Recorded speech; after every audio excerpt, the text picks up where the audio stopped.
Voilà, aujourd'hui on se retrouve et j'aurais souhaité vous parler d'un échec. Est-ce que c'est une réussite partielle ou c'est un échec? Beaucoup perçoivent un échec comme un échec, c'est terminé, on a essayé et voilà, le résultat est un échec. Moi je ne suis pas cet avis et j'aimerais le débattre avec vous. Pourquoi vous n'obtenez pas les résultats que vous méritez malgré tous les efforts que vous faites? Pourquoi vous n'avez pas la vie que vous méritez? Pourquoi vous tombez en démotivation à certains moments? Tout simplement parce qu'une partie de vous sabote. Une partie intelligente vous fait procrastiner. Alors, comment faire pour réussir? Eh bien, on va débattre ça sur cette petite vidéo, j'espère qu'elle vous aidera. Ce qu'il faut faire, en réalité, c'est changer vos habitudes. Les habitudes, elles sont à double tranchant. Ça veut dire quoi à double tranchant? Ça veut dire que parfois, elles nous aident à automatiser, à rendre les choses plus faciles, mais aussi, elles nous empêchent de voir les choses sur un aspect différent, de pouvoir orienter de nouvelles recherches et de dire, tiens, si je le faisais différemment, peut-être que j'obtiendrais un autre résultat. Donc ça, c'est très important. Les habitudes sont parfois à double tranchant.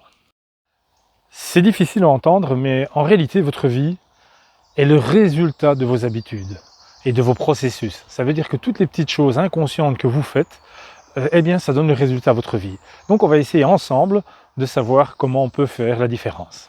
Les habitudes font partie d'un système très vaste. Si vous ne parvenez pas à changer vos habitudes, ce n'est pas vous le problème. C'est tout simplement les processus et les schémas utilisés. On va voir ensemble comment on peut annihiler ceci. Avoir un objectif est primordial pour savoir où l'on va. Mais ce n'est pas le plus important. Il faut comprendre qu'en fait l'objectif est le résultat et que ce qui va vous parvenir, ce sont les moyens et les processus. Toutefois, votre objectif devra être SMART, c'est-à-dire en suivant les lettres. SMART, le S de SMART veut dire spécifique, le M mesurable, le A atteignable, le R de réalisable et le T de temporairement défini. Donc retenez bien ceci, c'est important. Il est donc primordial, voire impératif pour obtenir son objectif, de connaître ses schémas mentaux pour pouvoir savoir dans quel système et quels sont les moyens qui me permettent d'obtenir mon objectif.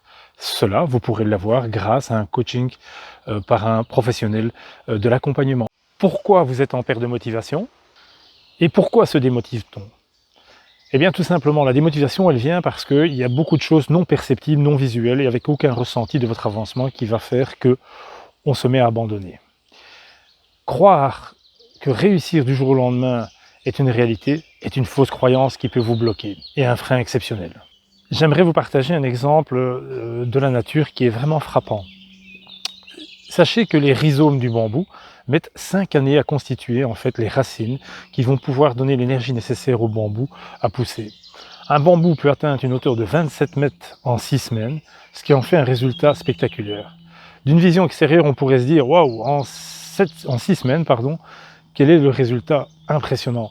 Mais ce que vous omettez, c'est qu'il a quand même mis 5 ans pour obtenir cette énergie et construire les racines qui vont alimenter cet exploit. Il en va de même pour les projets de chacun. C'est bien là ce qu'on appelle en fait la vallée de la déception. C'est toute cette attente qui nous fait qu'un jour ou l'autre on abandonne notre projet. Prenons encore un exemple. Quelqu'un qui mange gras un jour, s'il se pèse le lendemain ou le jour même, sa balance n'indiquera pas une augmentation de poids. En revanche, s'il continue à manger chaque jour gras et qu'au bout de 3 mois il se pèse, eh bien la balance indiquera une augmentation de poids. Il en va de même pour le sens inverse, quelqu'un qui tente à avoir un poids de forme. Ce n'est pas après 1 jour, 2 jours, ni une semaine, mais c'est l'ensemble des choses qui feront qu'un jour il y aura un poids de forme recherché. Ce que nous négligeons en réalité quand on poursuit un objectif, c'est tout simplement les petites choses que l'on met en place et qui sont imperceptibles et non visuelles. Donc il est important effectivement de planifier, comme on l'a vu, un objectif, mais aussi de tenir bon. Et si les résultats ne sont pas visibles, si on ne les ressent pas, on ne les entend pas, il faut quand même malgré tout maintenir cet effort parce que ce sont les petits changements qui font des grands résultats. Il n'existe pas d'autre façon d'obtenir des résultats. Vous avez sûrement déjà entendu des personnes autour de vous, voire vous-même, de dire « ouais, j'ai déjà essayé, ça ne marche pas, j'ai essayé autre chose, ça n'a pas fonctionné ». Mais souvent, on ne se donne pas les moyens et la possibilité de le faire. C'est la même chose pour les entreprises. Parfois, elles mettent au point une stratégie et se donnent 1 mois, 2 mois, alors que la stratégie aurait très bien fonctionné, mais cela au bout de plusieurs mois. C'est quelque chose en fait qui permet à beaucoup de gens d'abandonner et de se donner une raison de dire « ça ne marche pas ». Mais en prenant compte de ces schémas mentaux, en tenant compte de de tous ces petits détails, c'est certain que vous obtiendrez un résultat. Un jour, on m'a dit, et c'était très juste, que essayer, c'était se donner une chance de rater. Eh bien, ça fait partie de ma vie. Quand je fais les choses, je les fais, je ne les essaye pas. Je trouve déjà méritant et bien les gens qui essayent, mais c'est une autre étape. C'est-à-dire que se dire « je le fais » a vraiment un autre impact que d'essayer. Si je vous dis en tant que coach, je vais essayer que vous atteigniez votre objectif, je ne suis pas certain que vous allez croire en moi. Que si je vous dis la méthode Effector, elle a été créée pour que vous atteigniez votre objectif et je vais vous suivre et ensemble on va l'atteindre, et c'est certain que je vais le faire, je pense que le perçu ne sera pas le même.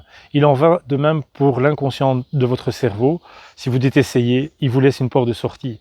Si vous dites je le fais, je me fais accompagner et je vais réussir, eh bien au bout du chemin il y aura un résultat. Merci de m'avoir accordé du temps en regardant cette vidéo. N'hésitez pas à la partager, ça permet à des personnes qui seraient un petit peu en difficulté, qui ne parviennent pas à trouver leur chemin, de dire bah, tiens finalement il y a de la vérité là-dedans et on peut se faire aider et c'est plus rapide. Alors merci de le partager et à la prochaine.